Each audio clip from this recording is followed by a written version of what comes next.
How early did you start recognizing this for you in your own life? Like, where do you remember like the earliest before the White House, like where you actually were like, this worked, like this made sense, and I still felt good because I had my kitchen table?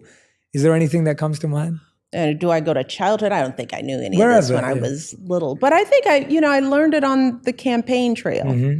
It was a product of one of the hardest moments that I had on the campaign trail, but one of the best growth moments. And I write about this in The Light, when I was accused of not loving my country because of some phrasing I said.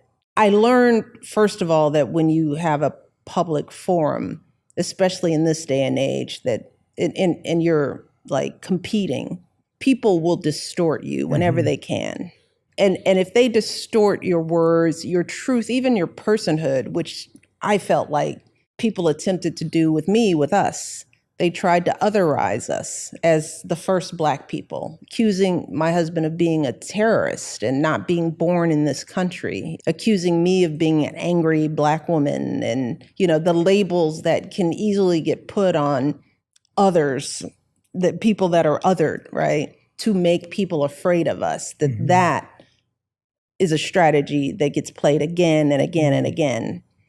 It was being played on me, and it got me to the point where I was almost ready to quit campaigning, right? But then I thought, I have to be more strategic than they are about how I deliver my message.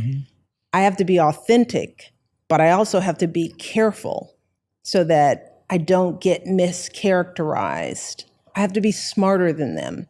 That doesn't mean I stop, but I had to regroup for a minute there and really evaluate, how am I going to regain control over my narrative and communicate in a broad way, right, that allows me to be heard, especially as a Black woman. Yes. Here, be critical or being authentic or passionate, right? That was a learning curve to me. I mean, I think my sentiments about the importance of communication were always there. Yes. My belief in how important it is that stories connect us, that was there. I learned that in life. But learning how to do that on the public stage, I learned the tricks and pitfalls of it in my first campaign. Yes. And those lessons stay with me. Yeah, thank you for that example.